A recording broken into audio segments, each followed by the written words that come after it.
السلام علیکم دوستو، آپ سب کیسے؟ میں امید کرتی ہوں آپ سب خیریت سے ہوں گے۔ اگر آپ کو میری کسی بات کی سمجھ نہ آئے تو آپ کمنٹس کر کے پوچھ سکتے ہیں، آپ کے کمنٹس کا جواب ضرور دیا جائے گا۔ اگر آپ نے میرا چینل سبسکرائب نہیں کیا تو پلیز اس کو سبسکرائب کر لیں تاکہ ہر نئی آنے والی ویڈیو سے باخبر رہ سکے۔ تو چلتی ہوں ویڈیو کی طرف۔ ہمارا آج کا ٹاپک ہے کہ بوسہ بیوی کو اندر تک کیوں جھنجھوڑتا ہے۔ میں دعوے سے کہتی ہوں، رات سونے سے پہلے اگر بیوی کی پیشانی پر بوسہ دے دو تو یقین جانیے وہ آپ کی محبت میں مسکراتے ہوئے پرسکون نیند سوئے گی۔ بیوی کی پیشانی پر بوسے سے محبت پیدا ہوتی ہے۔ بیوی اندر تک خود میں سکون اور اطمینان محسوس کرتی ہے، خود کو بے خوف محسوس کرتی ہے، خود کو محفوظ ہاتھوں میں محسوس کرتی ہے، خود کو امیر ترین عورت محسوس کرتی ہے۔ بیوی کتنی ہی غصے میں ہو، کیسا ہی جھگڑا ہو، ایک بار پیشانی پر بوسہ بیوی کو اندر تک جھنجھوڑتا ہے۔ اور ایسے موقعوں پر چند بیویاں تو شوہر کے اس عمل کو دیکھ کر خوشی سے رو بھی پڑتی ہیں۔ اسی طرح شہر سے باہر جا رہے ہوں تو جاتے وقت اس کو سینے سے لگاؤ اور پیشانی پر بوسہ دو۔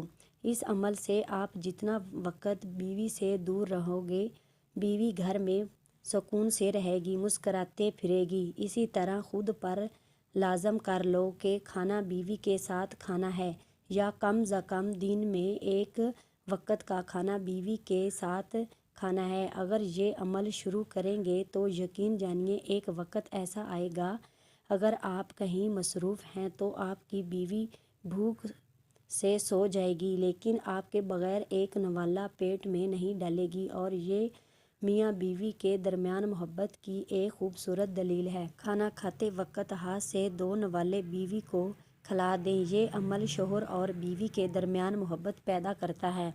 اگر بیوی کسی بات پر ناراض ہے تو ناراضگی کو دور کرنے میں بے حد مددگار ثابت ہوتا ہے۔ یہ عمل میاں اور بیوی کے درمیان کھانا کھاتے وقت بیوی کے بنائے ہوئے کھانے کے دو الفاظ میں تعریف کریں، یہ بیوی کا حق ہے۔ اس سے بیوی کے اندر حوصلہ پیدا ہوتا ہے۔ یہ دو چار باتیں تھیں جن پر عمل کر کے زندگی کو بہت زیادہ خوبصورت بنایا جا سکتا ہے۔ باتیں تو خوبصورت ہیں لیکن عملی طور پر مشکل ہے۔ ارے جناب، کسی مشکل ان اعمال کو کرنے میں نہ ہمارے پیسے لگتے ہیں، نہ ہمارا وقت ضائع ہوتا ہے اور نہ ہی کسی قسم کی کوئی مشکل پیش آتی ہے۔ جناب، زندگی کو خوبصورت بنانا پڑتا ہے۔ خوبصورت زندگی بازار میں نہیں ملتی، خود بنانا پڑتا ہے۔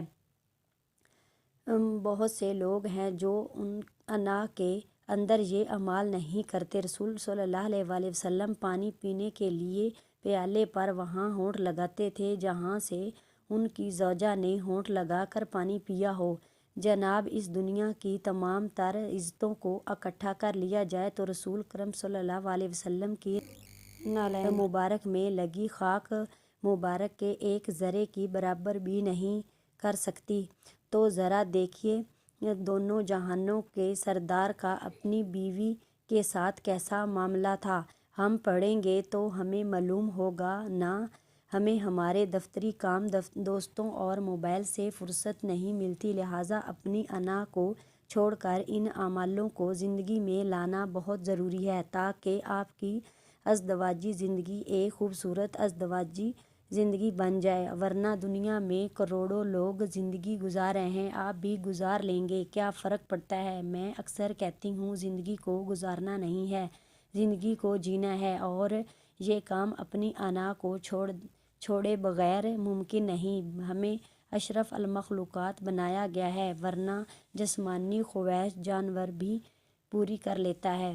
امید ہے آج کی ویڈیو آپ کو بہت زیادہ پسند آئی ہوگی۔ تو ملتی ہوں اگلی ویڈیو میں، تب تک کے لیے اللہ حافظ۔